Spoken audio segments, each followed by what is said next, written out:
Hi everyone, and welcome back to the Digital Nomads World weekly lecture. I'm Becca and I'll be your host today, and I will be speaking with Zsófia, who is going to talk about her work and how she helps businesses to outsource without losing profit. So welcome, Zsófia. Thank you, Becca. Thank you so much for the invite. Yeah, thank you for joining me today. So I'm just going to start. I mean, obviously I know you, so I know a bit about your background, but for our audience, I'm just going to start and ask you to tell us a little bit about yourself. So can you start with telling us where you're from and where you are currently? Yeah, so I'm originally from Hungary. I'm holding a Hungarian passport, and yeah, I'm trying to traveling. So at the moment, I am still in Budapest, Hungary, but I have had the chance to travel a little bit, even despite COVID, and I hope that we can continue very soon again to be on the road. Yeah, you've got some exciting journeys coming up. Yes, we have a plan.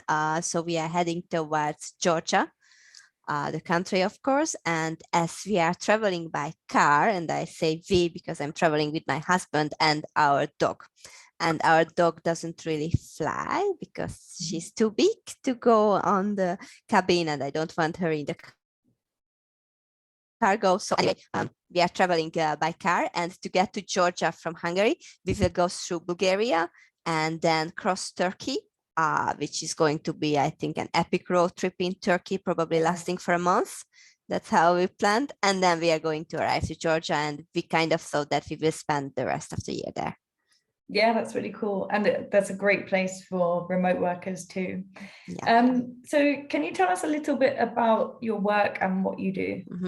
Okay. So I'm doing operational management. That might sound a little bit exciting, or I don't know, not too well known. So big companies have operational managers to oversee their operations on different teams. So for a big multinational company, it's kind of an essential. But I found out that for smaller companies, I would say like companies, maybe with a solopreneur, but mostly companies up to like 50 employees, there are already a lot of teams. There are already different kind of workflows and processes that are really good to be overseen. And these processes, especially when it's a startup and it's in a growing phase startup, or a company which is gathering more and more clients and people in the company, so the employees are just working hard to keep up, then they can really lose control on how do they work, because nobody is writing down what should be done. And it just takes one key employee to be lost, to get out of the company, and then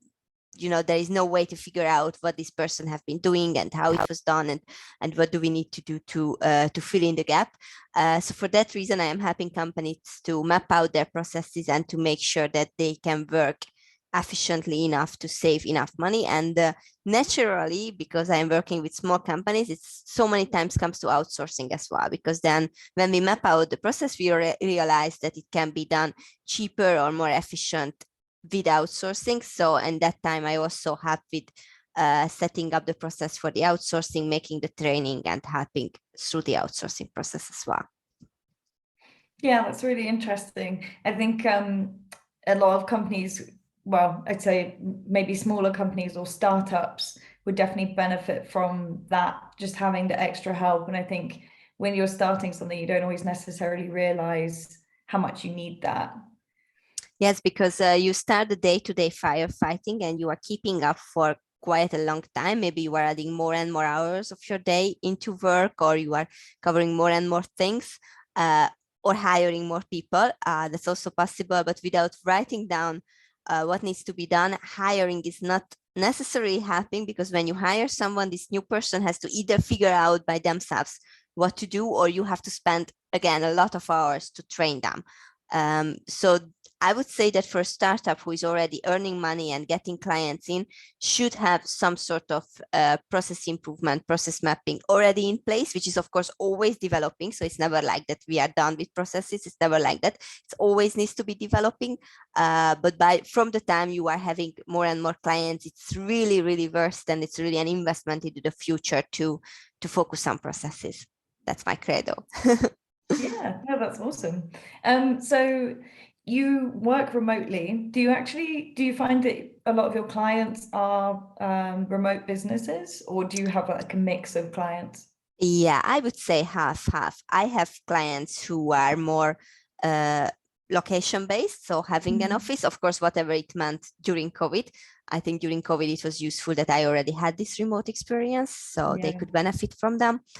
From that, but yeah, half half. So I have clients who are like fully remote, and I have clients who are really located in an office.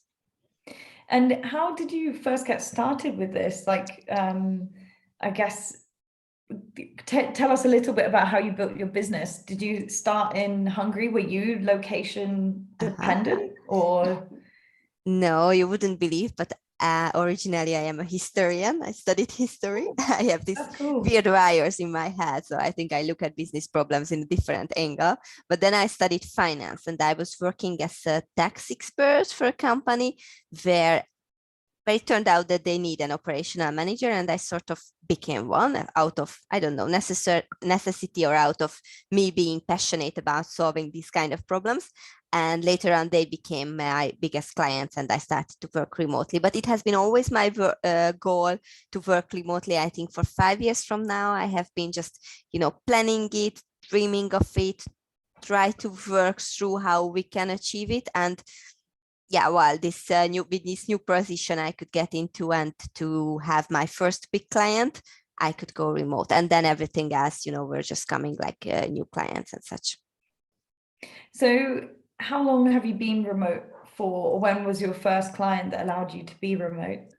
Yeah, so I became remote in the middle of 2019, which you can imagine gave me just a good half year of really being a nomad, because then COVID started and we got stuck in Budapest in our hometown. But it was funny because we were nomading in our hometown. So we were literally just moving from Airbnb to Airbnb in our hometown. So it was kind of an experience in itself as well. Yeah, that's really cool. That's awesome to be able to move around within your hometown and see it from different perspective. Wow, those were interesting times. So Yeah. So how long were you working before? So how long did it take to transition from being location dependent to being remote? So like if someone else was in a similar position to you when you started, how long did it take you, and how long do you think it would take the average person? Honestly, for me, the longest part was to realizing that I really have to do that, because I had a sort of a good job. It was a comfortable office job with 2-3 days working remotely. I can say the name. I was working for Nokia. It's a big giant company, and I had a very, not outstanding position at all. It was sometimes a little bit boring, sometimes okay. I had great colleagues. We had a lot of fun. It was okay. It was acceptable. It was not bad enough to change. Which is like, I always had this urge. And when you are working in an office, you have time to read some blogs, watch a few YouTube videos while you are at work. So that's what I did. I was looking at digital nomads and felt like, that's cool. But my position was not bad enough to leave. And then I had the opportunity or I worked out an opportunity to go for a sabbatical, which was only 1 month. For 1 month, I went to Jordan to study Arabic. And that was amazing. So getting out of the office from 1 month and seeing the sun again and being outside, that was just wonderful, and such a big adventure, and meeting new people and a lot of inspiration. So you can imagine it meant a lot.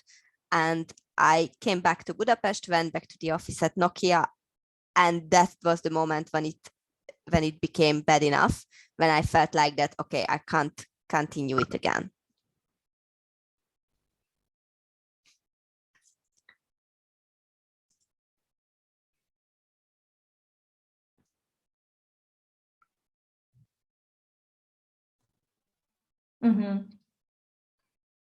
Okay, it was an internet problem.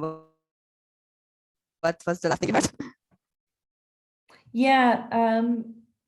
Do you want to just repeat that last sentence again? Yeah, sorry, not sure what was the last thing you No, that's fine. heard. I'm not sure if it's my end or your end. Yeah, I'm not sure either. Sorry, we all know internet problems. So I came back from Jordan after 1 month, and that was the moment when I realized that I can't continue working in an office anymore. And then I realized that that's bad for me.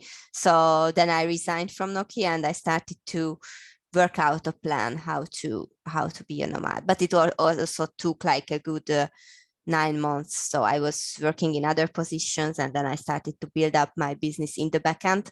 But honestly, the longest part was realizing that I really have to start working on that way. And since I started to work on that way, it became faster actually.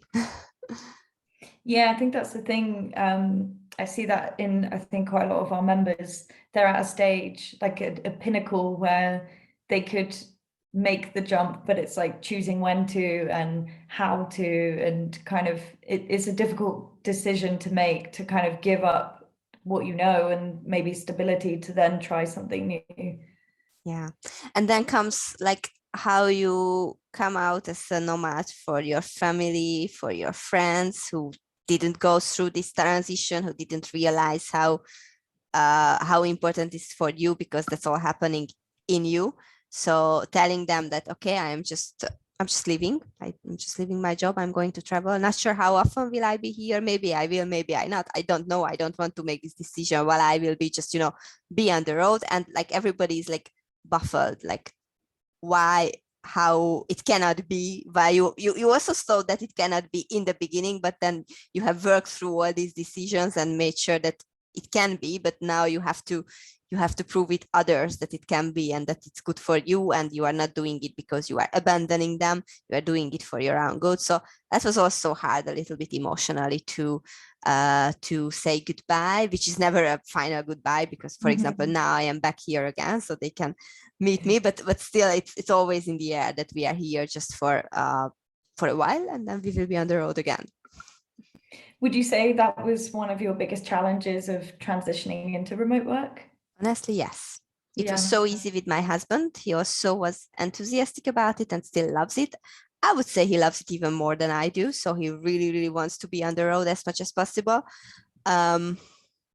Yeah, but for my family to understand it, so especially our parents, and yeah, maybe friends were more acceptable, of course, but family was a little bit more surprised, I would say, and hesitant about this decision. But so far, I feel that they have accepted it already. But it was hard because in a way you want to please them, you want to make them proud, and they just don't get you. That's not a nice feeling.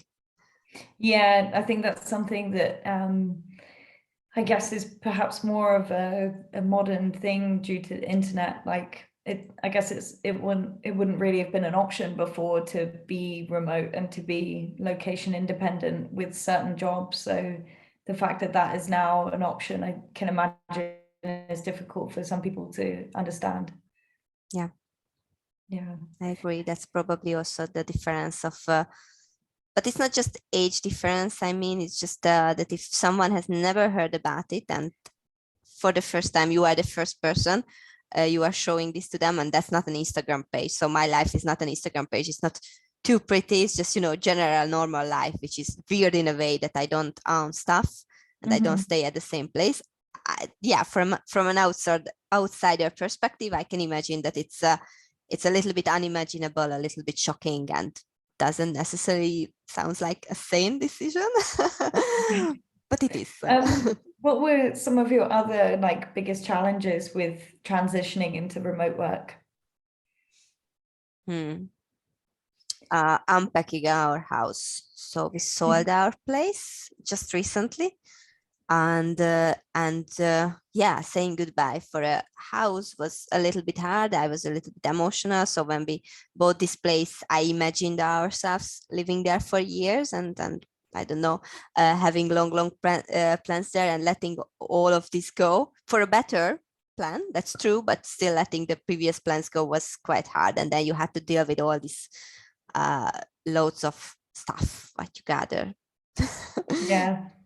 Yeah, it's an interesting feeling, for sure. Very kind of, and then I guess, in some ways. Sorry, you go. sorry. And then you had to get rid of the stuff, but I was trying to be like so making the wise decision not to create too much waste, and try to be as ecological as possible, which is it was already not ecological to buy those stuff, but getting rid of them and not just putting it to the trash, but rather finding another owner or giving it to charity shops. That took a lot of, organization and efforts. Yeah, for sure. So going back to the business side of your journey, what have been some of your biggest challenges with actually like setting up a remote business? So like in terms of logistics of, I assume your company is registered in Hungary. What have been some of, I guess, the biggest learning curves with that? Don't do business in Hungary. Okay, sorry. Okay. We can edit it out. That's good to know. We can Maybe edit give it us out. a bit more background of how you set Loads up a of business. bureaucracy, Jesus, loads of bureaucracy. And I just mentioned before we started the call that I was doing my own tax return this morning and I feel totally drained. So maybe I'm not telling a secret here. Our goal with going to Georgia and spending the rest of the year in Georgia is because we would like to set up a tax residency in Georgia. But for that, you have to stay there actually. So 183 days plus, you have to be in the country to get the tax residency. So you don't get yourself fooled. If you are not spending half year at one place, it doesn't mean that you don't have to pay taxes. So for sure you have to pay taxes, and that usually falls in the country of your passport where you are holding your passport. That's the easiest solution. And if you can prove that you are actually having a life and living in another country, that's when you can move your tax residency. And that's our project for this year, to move our tax residency to Georgia, because it worth it so much more. It's so much more simple, ridiculous. But so I'm in the transitioning period at the moment. So when you initially set up, when you started your remote work, did you do that from another country? Did you have tax residency somewhere else? Now, so first I did it from Hungary. Okay. Because that's the easiest if you are not living anywhere this long time, because I was not, so I was traveling, but that's my passport. So the most obvious country that rings the bell and asks for your money is the country where you are a citizen. So that was Hungary, and I was not spending half year anywhere. I didn't want to actually, but then I realized that if I want to have a tax residency outside of my country of citizenship, then I have to stay this amount of time in a place. And we love Georgia. We have been there. We are very confident that it's a great place. Can't wait to be there. So for this year, we are going to try. We will be tax residents there, which is awesome. But then we will see what the future brings. Yeah, for sure. And I guess that's the thing with being a digital nomad, is there's always changes and flexibility and that. Oh, sorry. There you go. You mentioned my favorite word, flexibility. I feel like that in the last 2 years, and especially in the last one month, we have been proven that people have to be flexible. So I consider this as the biggest asset. I can pack our car within an hour and be somewhere else. I think it gives me so much safety feeling. And it's so important to us. And I think in this ever-changing world, when things can go really wrong in a day or in half a day, then I think it's really, really valuable to be able to be on the road and be flexible. Yeah, and to be location independent. Yes. Yeah. So we started getting in some questions. The first one is, how do you find the right people to outsource your work, and what would be the process? Okay, it's good. 2 questions. The first one is very tricky, and I would say, through time and experience. So you have to fail in order to find the best people. Because I have been doing it for a while, I think I have a good sense of feeling people, but doing some testing in the beginning, and I have a good network, and I'm actually cooperating with offices. So I'm cooperating with an office in India and another one in the Philippines. I have the good contacts as in an office perspective, so good company contacts where I can do the outsourcing for these little tasks, virtual assistancy or smaller tasks. I can find good contacts, but it's very hard to go if you are not in this business. It's of course very hard to go just to Upwork or Fiverr and hire someone. You can have very mixed experiences. So yeah, it's amount of time, and of course you can always ask me if you need someone for help, but yeah, not easy, I know. Yeah. It's a challenge. And what is the process? Well, I would say that whatever process you do, because you can outsource many ways of working, but whatever is the process, you have to be very clear about communication. So communication is the key of every project and every process, and you have to be very cautious of what information goes through. So ask back questions, make sure that they do understand in the other end of the Zoom call, and there are no glitches, because Yeah. Yeah, no, that's really interesting. So if you don't mind sharing with us, do you have like a really good success story of a client that you've worked with and that you've helped outsource? Do you have like a really good example of a project you've worked on or a client? Yeah, so I have NDAs with all of my clients, so I have to be like really Yeah. anonymous in sharing that. But my favorite process, which I have set up kind of for myself for testing, was YouTube. So if you look up my name, you might find a few YouTube videos, not too many. In the beginning, I had like 10 views, and I am pretty sure 5 was from my mother. So I realized that I need a little help on YouTube. And then I started to work out a process which was not just about video editing, because that's usually something people immediately outsource. What I started to outsource was already the process of figuring out what to make video about. So already researching the keywords, writing the scripts.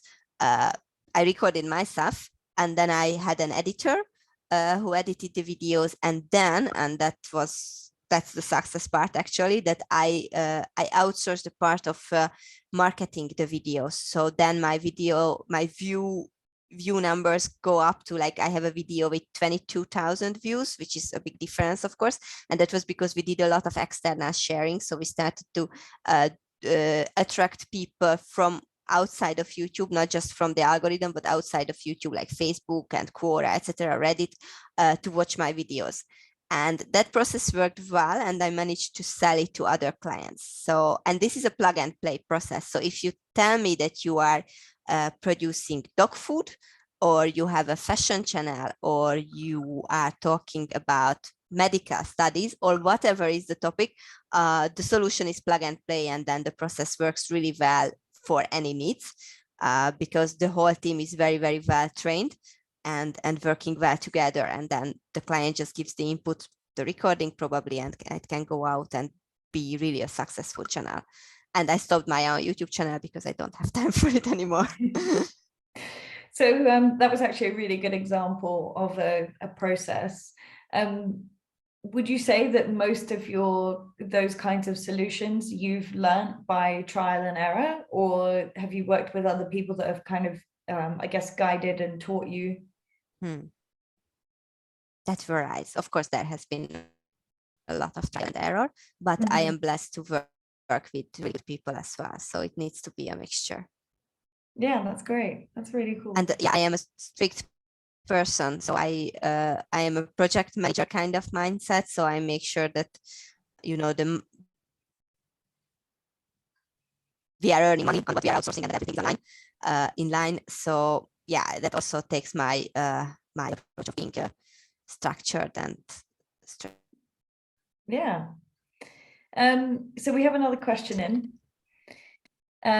Isn't it risky to have your company project spread out to many different sources? Shouldn't you aim to keep all your work in-house? That's the usual in-house and outsourcing kind of question.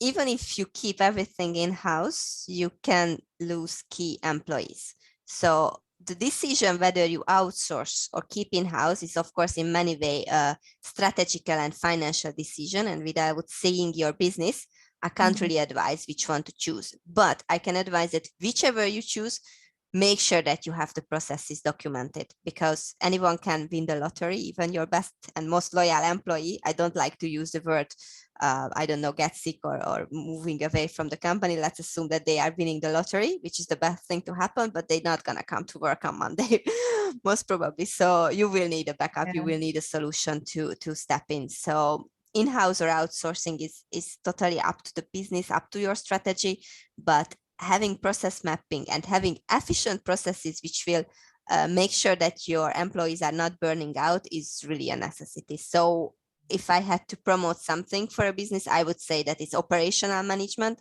which I find more important, and that's how I also started. And outsourcing can come or it might not come. It depends on the business. Yeah, and I guess they probably both have the similar amounts of risk, like pros and cons for both. Yes, definitely they have both pros and cons, which you have to consider for your own business. And maybe an operational manager can also help you to consider this.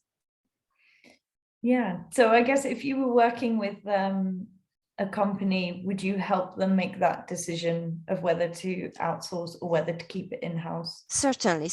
So first we would look at whether the process needs to be kept like this. Is it a simple enough process? Because if you are outsourcing a mess, then you are just spending money and putting loads of chaos to another table for whom you are paying. It doesn't make any sense.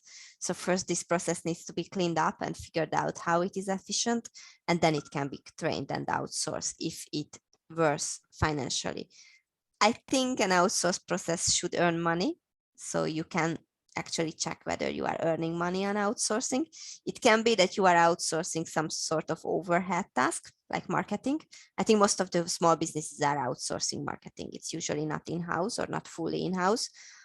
So there can be these examples as well. But just outsourcing for the sake of outsourcing, when you are not yet earning money and you are just doing it for the fun of it, then you are just burning the money. So I would advise against that. And how long, I know it probably varies between company and between project, but how long would you say you on average work with a company to help them get to a good level? So I do an initial process mapping, an initial bird's eye view when I dig into the processes, what's happening. I love to listen complaints of the team, like what's going wrong, what's going good, of course, but what are the pain points in the process. And this mapping is usually 3 weeks, 4 weeks, something like that, what I can plan with. And then we can see. So that's the point what I can predict, that I can look through your processes within 3 or 4 weeks. Then after what we have found, we can set up a timeline. So there is no average. And there are companies who have been outsourcing through me for a while. And there are companies who just come with a project or two and then moving away. Depends. So if someone wanted to, if there was a startup or someone working on a project, they could just hire you for like a very short amount of time, but also if they wanted to keep you on long term, that's an option as well. Yes, exactly. Yeah, that's really cool. And I guess as well, probably the longer that you work with a company, the more you get to know their kind of ways of working and what they prefer, whether they prefer to outsource or keep things in-house. Yeah. And don't forget, we are not just talking about outsourcing, we are also talking about improving the processes. So it can be very well that we are not outsourcing anything in the end, but maybe we fix a few processes and prepare the documentations with the virtual assistant SOPs that will help them to make it easier to hire, to train new people, to work on a day-to-day basis and avoid burnout. Yeah. My big dream, and I'm just saying it out loud and maybe someone will hear me. So my big dream to start to work with a company who is working like full-time and being busy and fix their processes and do the improvement that they can switch to 4-day work week. That's my big dream. That's cool. I hope it's going to happen once. I hope it does too. That's awesome. So I guess I've asked you about the challenges and kind of things that have, I guess, helped you build your business. What have been your biggest rewards since transitioning into a remote work lifestyle? The freedom of time, that I can work whenever I want. Of course, I have calls which are preset, but I can just block my calendar and then be off for the rest of the day. And that's amazing. And we can have long walk on the sea, and we are not doing too crazy things. So I don't know. So it's again, my life is not really Instagrammable. I am not posting pictures on more and more location every week, but I do enjoy the simple things in life, to have time to walk with my dog and maybe drink a beer next to the sea and cook a good meal for dinner. That's just wonderful. Yeah, for sure. And I guess having the kind of flexibility gives you a bit more control of when you can do those things. Like if you want to go and catch a sunset, you can. Yes. And yes. And also being location independent, and often, not too often, but 2-3 months changing our place gives me a lot of inspiration. So it always an extra energy what I can invest into my business as well, because it just inspires me. Another question, I guess going back slightly to the business side, do you have global clients, or do you try and keep clients within the same time zone? Oh yeah, I have global clients, and just recently I started to realize that I'm doing morning shift and evening shift, which is tiring at the moment. So yeah, I think that's something I need to find a solution in the short run, but I don't want to let the clients go. So the solution will be for sure expanding my business in a way that having had. Yeah, I think the time zone and having global clients is a great thing and fantastic with being location independent, but it also can be tiring and difficult to coordinate time zones and stuff as well. Indeed. So we're coming towards the end of the session. I always ask this question at the end: what is one piece of advice you would give to other nomads, or for people looking, like for those who are hoping to become digital nomads? I think those are two different advices. Okay, so for those first who one are then. looking to become a digital nomad, I would say that don't buy stuff. So make sane decision about what do you buy, because that's gonna be a draining thing to get rid of those things. And of course, you can save a lot of money on simply not buying what is not necessary. So that's an advice for them, and I think nomads already know that. So for nomads, I would say get a dog. I mean, that's the most awesome thing, to have a dog as a nomad, because she gives us structure for our life. So it's not like that we can sleep in or not leaving the house for days. That's not an option. 3 walks a day, that's the minimum, and we have to go, and we walk a lot, and that's a good training, and just refreshing your mind. And also it makes it super easy to make friends in a new location, because everybody wants to be friends with the dog, and then it's just very easy to start the conversation. You won't be isolated with a dog. Yeah, that's true. That's great advice as well. Okay, thank you everyone for joining us today, and thank you, Zsófia, for speaking with me. If anyone would like to use you to help them with their business, what is the best way for them to get in contact with you? Yeah, so check out my LinkedIn or look for myprocess.es. And I'm not Spanish, so it's just a play with the word Myprocesses, and then I book the domain myprocess.es. So just write Myprocesses and Perfect, you will find me. I'll also share the links in the description as well. Perfect. Thank you so much, Becca. Yeah, thank you so much. And if anyone wants to join us for next week's talk, it will be back on Monday again. And I will be speaking with James, who is a co-founder of 38 Degrees North. And he runs retreats to help with coaching and fitness. So yeah, I look forward to seeing you then. And thanks again. Thank you, Zsófia, for speaking with me. Thank you so much. Thank you.